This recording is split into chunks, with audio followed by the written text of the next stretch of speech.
नमस्कार दोस्तों, मैं सत्येंद्र चौरसिया आपके अपने YouTube चैनल पथ स्टडी में बहुत बहुत स्वागत करता हूं। जैसा कि आप जानते हैं कि अभी आरआरबी एनटीपीसी के फॉर्म भर रहे हैं, तो जल्द से जल्द अपना फॉर्म भर दें। और मैं इन्हीं से संबंधित मैथ्स के क्वेश्चन करवाऊंगा, जो कि RRB NTPC graduation level 12th level के क्वेश्चन हैं। तो आपको ये सेट जरूर लगाना है। इन सेटों को लगाएंगे तो आपकी स्पीड पता चल जाएगी कि आपका जो स्पीड है कितना है। तो इन सेटों को जरूर लगाएं, अवश्य लगाएं, क्योंकि इनका जो है असर पड़ेगा और हो सकता है ऐसे क्वेश्चन ही आ जाएं आपके में। ठीक है, तो मैं शुरू करता हूं। पहला क्वेश्चन है कि द्विघात समीकरण 4x² 7x - 21 = 0 के मूलों का योग क्या होगा। ठीक है, अब यहाँ पे क्या पूछा है, मूलों का योग। पहले तो ये समीकरण लिख लो। ये कौन सा समीकरण है, 4x² + 7x - 21 = 0। ये द्विघात समीकरण है। ठीक है ना, तो द्विघात समीकरण है तो इसके मूलों का योग क्या होता है, मूलों का योग होता है अल्फा प्लस बीटा = -b/a। ठीक है ना, तो यहां पे b क्या है और a क्या है ये पहचानना है। तो ये एक समीकरण होता है ax² + bx + c = 0। ये मेन समीकरण होता है। और ये a का मान ये हो गया, b का मान ये हो गया और c का मान ये हो गया। ठीक है ना, तो अपन को क्या पूछा है, मूलों का योग। तो मूलों का योग alpha plus beta = b/a - b/a। ठीक है, तो यहाँ b का मान क्या है, 7, तो ये हो जाएगा 7/a का मान कितना है, 4।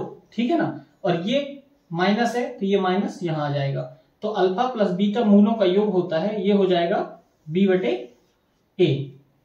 तो b/a मतलब -7/4। ठीक है, अब इसमें ऑप्शन में देख लो, ऑप्शन में सी ऑप्शन सही है। ठीक है, इस प्रकार से क्वेश्चन करना है और मैं आगे का बता दूं।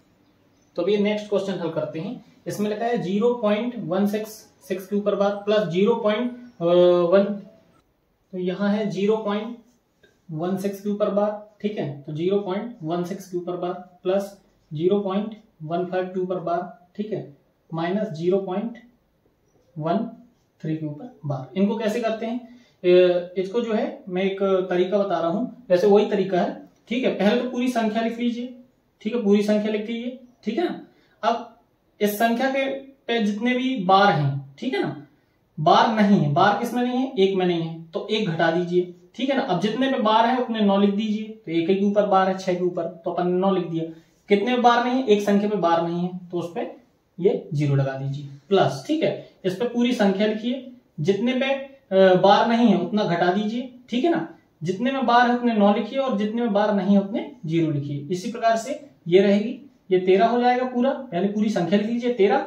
बार कितने में नहीं है, एक संख्या पे नहीं है तो एक घटा दिए। बार कितने पे है, 9 पे है। ठीक है, तो 9 लिख दिए। अब बार कितने पे नहीं है, तो बार नहीं है एक संख्या पे, तो उतने 0 लगा दिए। ठीक है, अब ये सीधे क्या हो जाएगा, 15/90 15/90 प्लस 14/90 प्लस माइनस 12/90। ठीक है, इन दोनों का एलसीएम लेंगे तो 90 आएगा, 15 14 जोड़ेंगे तो 29 हो जाएगा। ठीक है, तो ये 29/90 माइनस 12/90। ठीक है, अब 29 में से 12 गए तो आप लगा लीजिए 17/90। ठीक है, एलसीएम लेंगे तो 90 आएगा, 9 में से 2 गए तो 7, 2 में से 1 गए तो 1, 17/90 ये आएगा, आंसर हो जाएगा। ठीक है, और अगर बार में दिया हो तो फिर बार में कैसा आएगा, 17/90 है, और अगर इसको बार में दिया हो घुमाने के लिए तो इसको क्या हो जाएगा, 0.18 बार, ये हो जाएगा, ये आंसर होगा फिर इतना। ठीक है ना, क्योंकि इसको अगर आप हल करोगे तो पॉइंट पूरा 18 लिखेंगे, 18 के बाद जितने बार नहीं उतना घटाएंगे। 8 में बार है तो एक 9 लिख दिए और बार नहीं है तो उतने 0 लिख दिए। ठीक है, तो ये 18 - 1 17, 17/90। तो आंसर ये भी है और आंसर ये भी है। ठीक है, नेक्स्ट क्वेश्चन बता रहा हूं।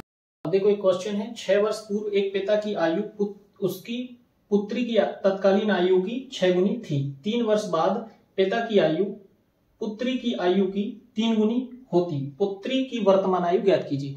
ठीक है, इसको लॉन्ग ट्रिक से भी बता दे रहा हूं और शॉर्ट ट्रिक से भी। तो लॉन्ग ट्रिक ऐसा है कि उसमें ज्यादा टाइम नहीं लगेगा आपको हालांकि। ठीक है ना, अब मैं माना पुत्री की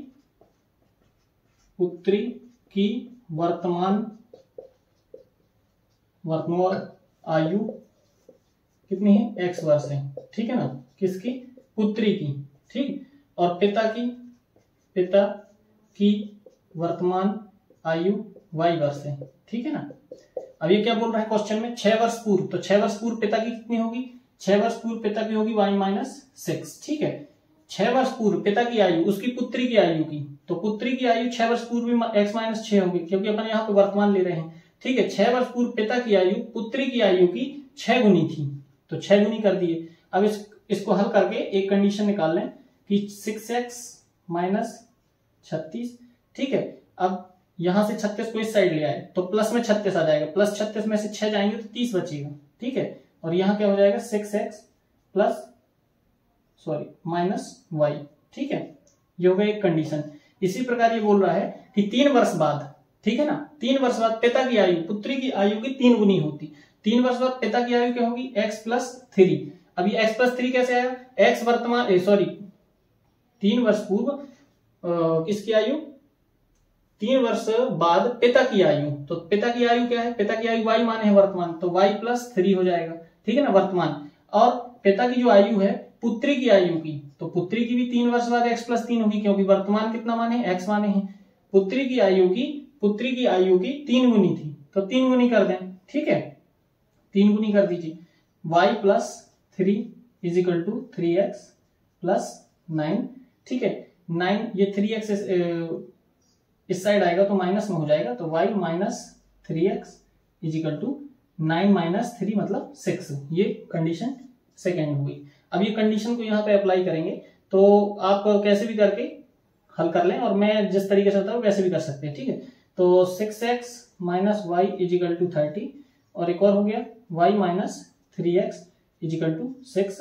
हल करेंगे तो ये माइनस का ये प्लस, प्लस का ये माइनस, ठीक है, और ये माइनस, तो 30 में से 6 गए तो 24 बचे। ये प्लस माइनस का ये यहाँ पे माइनस का ये है, ठीक है, और यहाँ पर तो ये कितना हो जाएगा, ये हो जाएगा 36, ठीक है। ये y प्लस का है, माइनस का है, और ये प्लस का, ये कट जाएंगे। 6x में से 3x गए तो 3x बचेंगे, 3x = 36, तो x = 12। ज्यादा टाइम नहीं लगा। x क्या मान थे, वर्तमान आयु पुत्री की, और पूछा क्या है, पुत्री की वर्तमान आयु, तो पुत्री की वर्तमान आयु कितनी आ गई, 12 वर्ष, ठीक है। ऐसे आपको करना है, शॉर्ट ट्रिक भी है, लेकिन ये कोई लॉन्ग ट्रिक नहीं है। आप अगर जल्दी करेंगे तो जल्दी, यहाँ पे टाइमिंग ही मोस्ट एमपी खेल है टाइमिंग का, ठीक है। तो इस प्रकार से हल करना है। नेक्स्ट क्वेश्चन करते हैं, ठीक है। x = 2, x = 2 होने पर 5 + x 2x + 7 और 6x + 9 और y समान अनुपात में है, किसमें है, समान अनुपात में है, ठीक है। तो y का मान ज्ञात कीजिए, ठीक। तो इसको कैसे करेंगे, सीधे 5 + x, अगर आपके पास टाइम नहीं है और जल्दी करना है तो सीधे करना है कि 5 + x, तो x की जगह पे क्या कर दिए, x = 2 है, तो ठीक है 2 कर दिए, अपॉन में 2x + 7, तो 2 × 2 4 हो गया, +7, ठीक है। और ये आ जाएगा 6 + x, 6 × x है तो 6 दूनी 12, 12 + 9, अभी मैं डायरेक्ट इतना भी नहीं कर रहा हूँ, तो और ये y, ठीक है ना, अपन को y का निकालना है, तो 12 × 9 = 21, ठीक है। और ये 5 × 2 = 7, 7/11 = 21, 21/9y, ठीक है। 7 × 7 और 7 × 3 = 21, ठीक है। और ये आ जाएगा कितना, ये y वहां चला जाएगा, y = 11 वहां चला जाएगा, तो 11 × 3 = 33 हो जाएगा, ठीक है। तो y का मान कितना आ गया, 33। इस प्रकार बिल्कुल जल्दी जल्दी क्वेश्चन करना है, ठीक है। नेक्स्ट क्वेश्चन बता रहा हूं। तो नेक्स्ट क्वेश्चन है, यदि द्विघात समीकरण 5x² + bx + 4 = 0 के मूलों का योग 9 है, कितना है, 9 है। तो अब ये क्वेश्चन में देख रहा हूं, तीनों साइड में मैं एक एक क्वेश्चन लगाया हूं, आप इस प्रकार के क्वेश्चन करके जाना पूरे, ठीक है। तो समीकरण क्या दिया है, 5x² + bx + 4 = 0। इसमें क्या पूछा है, के मूलों का योग 9 हो तो b का मान ज्ञात कीजिए। तो मूलों का योग का होता है कि मूलों का योग = -b/a, ठीक है ना। तो b का मान कितना है, b का मान यहाँ पे -b मतलब -ba, ठीक है। a का मान कितना है, a का मान कितना है, a का मान है 5, ठीक है। तो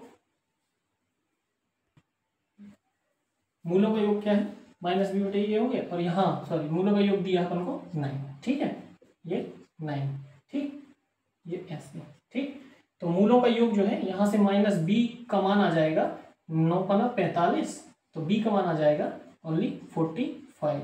अब देखो ये बी का मान आ गया 45, मतलब यहाँ पे समीकरण क्या बन जाएगा 5x स्क्वायर प्लस 45x, ठीक है, प्लस 4 = 0। तो ये तो इसका आंसर हो गया। और आगे बता रहा हूँ कि अगर मूलों का योग पूछे तो अल्फा प्लस बीटा = -b/a, मतलब -45/5, ठीक है। और अल्फा इंटू बीटा, बीटा = हो जाएगा, क्या हो जाएगा,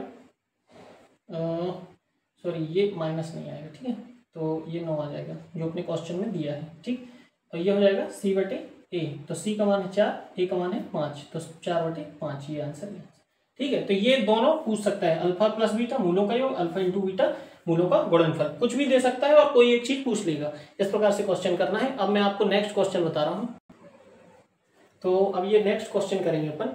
यदि संख्या 8, 3, 2, 5, 2, 7, 6, 9 के प्रत्येक विषम अंक में से 2 घटाया जाए, कितना 2 घटाया जाता है, और प्रत्येक सम अंक में 1 जोड़ा जाता है, तो इस प्रकार बनी नई संख्या में कितने अंक 1 से अधिक बार आएंगे। इस प्रकार से क्वेश्चन आएंगे। तो कैसे करना है, ये एक संख्या है, कितनी दी है 83, 25, 27, 69। तरीका बताऊंगा, थोड़ा जल्दी बताऊंगा, ठीक है ना, तो ध्यान देना, ठीक है। प्रत्येक विषम अंक में से 2 घटाया जाए और सम में जोड़ा जाए 1, ठीक है। विषम अंक में 2 घटाना है तो यहाँ 7, सम में 1 जोड़ना है तो यहाँ भी 7 हो जाएगा, 6 और 1 7, यहाँ 2 घटाए 7। ये विषम है तो विषम में 2 घटाना है तो 5, यहाँ पे ये सम है, सम में 1 जोड़ना है तो 3, ठीक है। ये विषम है, विषम में 2 घटाना है तो 3, सम है, सम में 1 जोड़ना है तो 3। ये विषम है, विषम में क्या करना है विषम में 2 घटाना है तो ये 1, सम में 1 जोड़ना है तो ये नई संख्या ये बनेगी।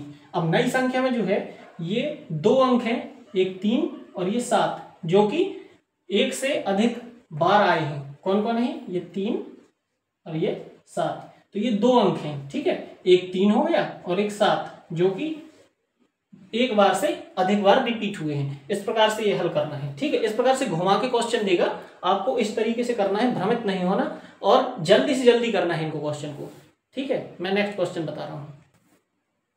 तो अपने क्वेश्चन करेंगे, राम की आयु, 6वां क्वेश्चन है, ठीक है। राम की आयु 55 वर्ष है, ठीक है। सोम की आयु 25 वर्ष है। अभी की बात कर रहे हैं, कितने वर्ष पहले राम की आयु सोम की आयु की 3 गुनी थी। ये लॉजिक वाला क्वेश्चन है, आप यहाँ लॉजिक लगा के भी कर सकते हैं, और अगर हल करना है तो मैं हल करने का तरीका भी बता दूंगा। डायरेक्ट करना है तो बगैर पेन उठाए आप डायरेक्ट कर सकते हैं। वो क्या पूछा है, राम की आयु ये सोम की आयु की 3 गुनी थी, 3 गुनी थी। तो देखो अभी इसकी कितनी है 55 है, ठीक है ना, इसकी कितनी है 25 है। अगर अपन ये 7 वर्ष पहले चले तो 55 7 मतलब 48, 7 वर्ष पहले 48 होगी, 7 वर्ष पहले इसकी कितनी होगी 18 7 25, ठीक है। तो 18 3 54, मतलब यहाँ कितना आना चाहिए 25 है। इसमें से अगर ये पूछा है कि कितने वर्ष पहले राम की आयु की सोम की आयु राम की आयु की 3 गुनी थी, राम की आयु सोम की आयु की 3 गुनी थी, ठीक है। अब ये ऑप्शन तो इनकरेक्ट है, ठीक है। अब अपन ये रखते हैं, ठीक है। इसमें से 10 वर्ष पहले करें तो 25 में से 10 गए तो 15, ठीक है, और 55 में से 10 गए तो 45। यहाँ देखो ये कनेक्शन ठीक बैठ रहा है, 15 एकम 15, 15 3 45, 3 गुनी थी, मतलब 10 वर्ष आंसर आ गया। ये ऐसे कर सकते हैं आप, सीधे 1 मिनट में आंसर हो जाएगा। अब अगर मान लो आपको फंस रहे हैं, आपसे नहीं बनता, तो मैं आपको वो ट्रिक भी बता रहा हूँ जिसमें कि आप कर सकते हैं, ठीक है। सीधा वो लॉन्ग ट्रिक है थोड़ा सी। अभी देखो राम की सोम की आयु की 3 गुनी थी, आयु सोम की आयु की 3 गुनी थी कितने वर्ष पहले। तो राम की जो आयु है, राम की आयु x वर्ष पहले, x वर्ष पहले, ठीक है ना, सोम की आयु की 3 गुनी थी। यहां माना लिख दो, ठीक है। गणित में तो ये चलते कि माना आयु की 3 गुनी थी, ठीक है। तो अपन x वर्ष पहले जाए तो ये तो वर्तमान दी है 55, तो x वर्ष पहले ये हो जाएगी, समीकरण बनेगा 55 माइनस x, ठीक है। ये किसकी है, सोम की आयु 55 minus x, Ram sorry Ram की आयु है ये, ठीक है, राम की आयु सोम की आयु की, सोम की आयु ये x वर्ष पहले 3 गुनी थी, ठीक है ऐसा। अब इसको हल कर लो तो 55 minus x is equal to 75 minus 3x, 25 दिया 75, ये 75 माइनस 3x, ठीक है। तो ये 75, एक मिनट, 3 इस साइड आएगा तो प्लस हो जाएगा 3x माइनस एक्स, 75 उस साइड, 55 उस साइड जाएगा तो बचेगा कितना 75 माइनस 55, तो ये 2x इजिकल टू ये बचेगा 20, तो x इजिकल टू 10 ऐसे निकलाएगा। तो ये इतना टाइम लगेगा, और बाकी वो अगर आप लॉजिक लगाएं तो लॉजिक वाला भी मैंने आपको बता दिया। इसी प्रकार मैं नेक्स्ट क्वेश्चन बता रहा हूँ। अब ये नेक्स्ट क्वेश्चन है 7 क्वेश्चन। प्रत्येक 14 सेंटीमीटर लंबी भुजा वाले एक समबाहु त्रिभुज, यहाँ पे देखना समबाहु त्रिभुज का क्षेत्रफल ज्ञात कीजिए, ठीक है। अब आपको क्या पता होना चाहिए, समबाहु त्रिभुज का सूत्र पता होना चाहिए। समबाहु त्रिभुज के क्षेत्रफल का सूत्र क्या होता है, तो समबाहु त्रिभुज मैं बता रहा हूं, समबाहु त्रिभुज के क्षेत्रफल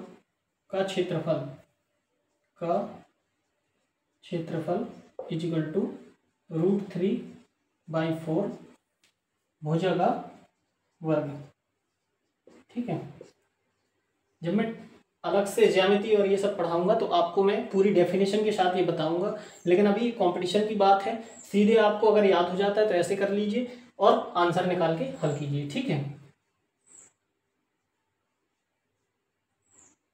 √3/4 भुजा कितनी है, भुजा प्रत्येक 14 सेंटीमीटर लंबी भुजा, ठीक है ना, तो प्रत्येक 14 सेंटीमीटर तो 14 का स्क्वायर, ठीक है। तो यहाँ हो जाएगा √3/4 गुणित 14, 2 बार कटेगा, 2 दूनी 4, 2 सत्ते 14, 2 सत्ते 14, ठीक है। तो 7 सतैया 49 √3, ठीक है। ये आंसर होगा। ऑप्शन कौन सा है, सी ऑप्शन करेक्ट है। इस प्रकार आपको अगर ये क्षेत्रफल का आपको सूत्र याद नहीं है तो आप नहीं कर पाएंगे। इस प्रकार मैं आपको आगे चल करके एक वीडियो डाल दूंगा अभी कि आपको कौन सी बुक पढ़ना है, जिससे कि आप प्री में जो आपका होगा ग्रेजुएशन लेवल का, उसमें आप 80+ स्कोर कैसे करें। मैं किससे पढ़ता था, मेरा एक बार रेलवे में भी हुआ है, एक बार मध्य प्रदेश पुलिस में, जो मैं अभी मध्य प्रदेश पुलिस का मैं कर रहा हूँ, तो नौकरी कर रहा हूँ। तो ये आपको बता रहा हूँ कि आप कैसा करेंगे कि अगर आपको क्षेत्रफल का सूत्र याद है तो आप कर लेंगे, और नहीं है तो नहीं कर पाएंगे। तो किसी भी तरीके से आपको जो है पूरी ज्यामिति के सूत्र याद होने चाहिए अगर आपको नौकरी पाना है सेंट्रल गवर्नमेंट की, तो ठीक है। इस प्रकार मैं आपको नेक्स्ट क्वेश्चन बता रहा हूँ। तो 8वां क्वेश्चन है, वेंकट ने एक पुराना स्कूटर खरीदा और इसकी मरम्मत पर क्रय मूल्य के 10% बराबर राशि खर्च की, ठीक है। उसने स्कूटर को 2200 रुपए के लाभ पर बेचा। यदि उसे 20% का लाभ हुआ हो तो उसने मरम्मत पर कितना खर्च किया, ये बताइए। इस तरीके से भी क्वेश्चन आते हैं, थोड़ा सा घुमा देंगे, हालांकि कोई कठिन क्वेश्चन नहीं है। इसे अपन करें तो क्या बोला है इसमें, वेंकट ने एक पुराना स्कूटर खरीदा, तो माना कि उसका जो वास्तविक मूल्य है, वास्तविक मूल्य या क्रय मूल्य मान लो 100 रुपए है, ठीक है। अब 100 रुपए उसने क्या किया, 10% राशि जो है इसने मरम्मत कार्य पर खर्च की, तो 10% मतलब कितनी हो जाएगी, 10 रुपए। 100 का माना 10% मतलब 10 रुपए, तो मतलब ये 110% में उसने खरीदा, ठीक है। ये क्रय मूल्य हो गया, ठीक। अब यहीं से घुमा देगा, अगर आप मान लो इसको 20% का लाभ हुआ और 2200 रुपये 20% मान लिए, तो 10% जो उसका है कितना हो जाएगा, 1100। तो 1100 ये गलत, रॉन्ग है, ठीक है ना। यहाँ पे 1100 नहीं होगा। मैं बता रहा हूँ कि जैसे ये 110% क्रय मूल्य हो गया, ठीक है। तो लाभ कितना बताया इसमें, 20% का लाभ हुआ, लेकिन इसको लेके नहीं, इसमें क्या है, इसमें मरम्मत की भी राशि ऐड है, ठीक है ना। तो अपन जब लाभ निकालेंगे तो लाभ परसेंट बराबर लाभ बटे क्रय मूल्य, तो क्रय मूल्य कौन सा, जिसमें मरम्मत की भी राशि ऐड है, ठीक है, इंटू 100। तो लाभ परसेंट कितना हुआ उसको, 20% इक्वल टू लाभ बटे 110 इंटू 100, ठीक है। अब ये यहाँ आएगा तो 20, 110 यहाँ आया ठीक है। तो ये परसेंटेज यहाँ नहीं लगेगा, ये परसेंटेज के कारण 100 लगा है, तो ये यहाँ आ जाएगा, ठीक है ये, ठीक।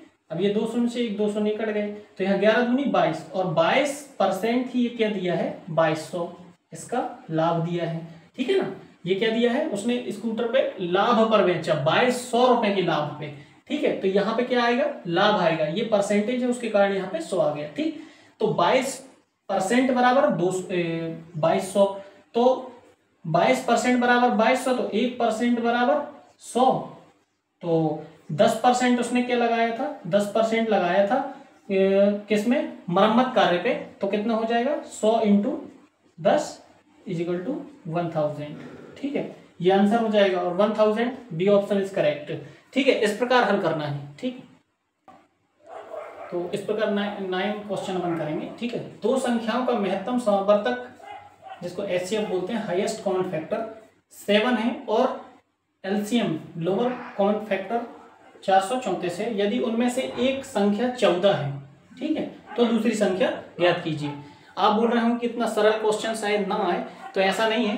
क्या है, जब दिन में 2 से 3 पेपर होंगे और महीनों पेपर चलेंगे, तो खुद जो पेपर सेट करते हैं उनको भी कठिन क्वेश्चन ढूंढने का उतना ज्यादा मौका मिलता नहीं, और 100 क्वेश्चन में से 4-5 या 3-4 तो मैथ्स के ऐसे होंगे जो बहुत कठिन होंगे, मतलब 10% तो 5 से 10% कठिन ही पूरा लेवल रहेगा, ठीक है। तो अपन इसमें करेंगे, तो इसमें क्या दिया है, दो संख्याओं का LCM, तो दो संख्याओं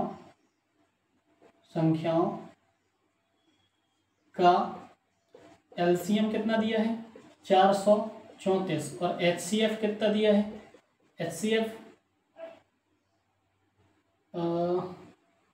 7, ठीक है ना। इनमें से एक संख्या दी है, दूसरी संख्या निकालना है। तो ये क्या होता है कि LCM × HCF = होता है प्रथम संख्या × द्वितीय संख्या, ठीक है। तो प्रथम संख्या अपन को दी हुई है, प्रथम संख्या कितनी दी है, प्रथम संख्या दी है अपन को 14, ठीक है। और LCM कितना दिया है, LCM दिया है 434, और HCF कितना दिया है, HCF दिया है 7, और दूसरी संख्या निकालना है, ठीक है ना, द्वितीय।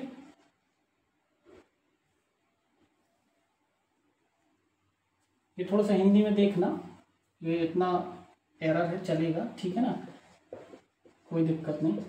द्वितीय संख्या, तो ये अपन काटेंगे, तो 7 × 7, 7 दूनी 14, 434 का 217 आधा, ठीक है, क्योंकि 2 × 2 और 2 दूनी 4, 2 × 2 2 7 14।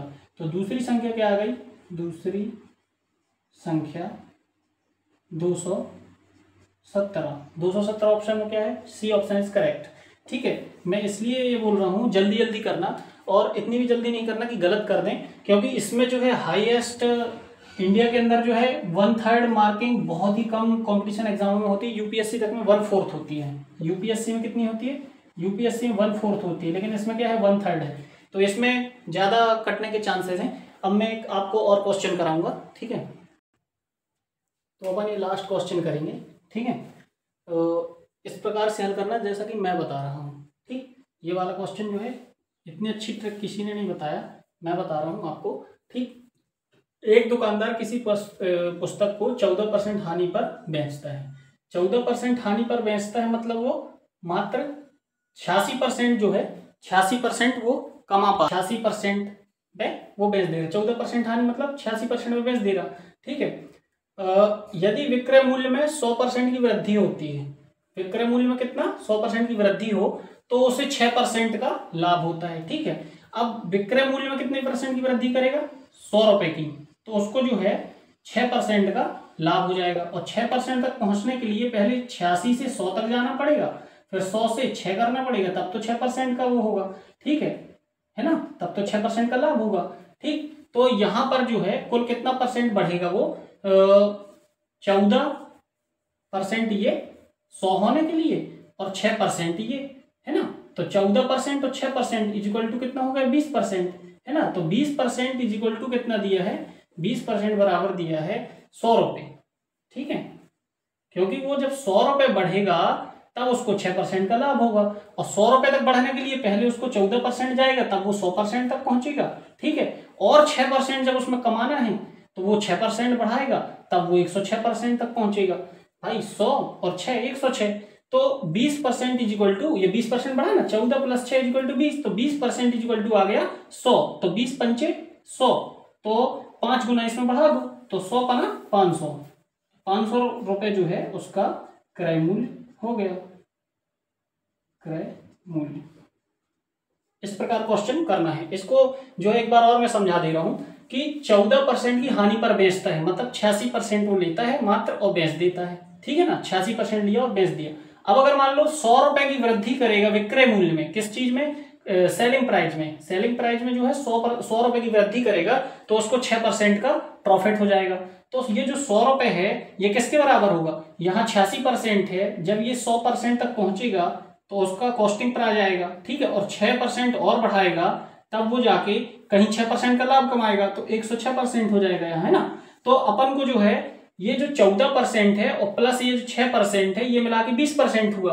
14% कहां से आया, ये 14% हानि पर बेचता है तो 14% पर मिला दिए, ठीक है। और प्लस 6% और उसको 6% का लाभ होता है, ठीक है ना। तो ये 100 रुपए बराबर क्या हो जाएगा, 20%, 14 + 6 20%, तो 20% बराबर 100 रुपए, तो 100% बराबर 500 रुपए, ठीक है। इस प्रकार करना है।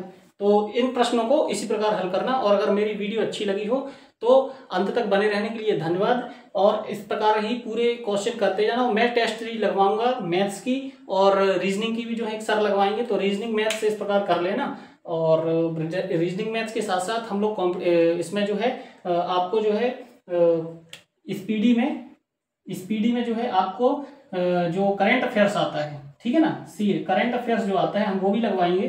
तो करंट अफेयर्स की एक अलग क्लास रहेगी, तो उस पर आप बने रहें। पूरे चैनल को लाइक शेयर सब्सक्राइब करें, और चैनल पर बने रहने के लिए धन्यवाद। आपका दिन शुभ हो।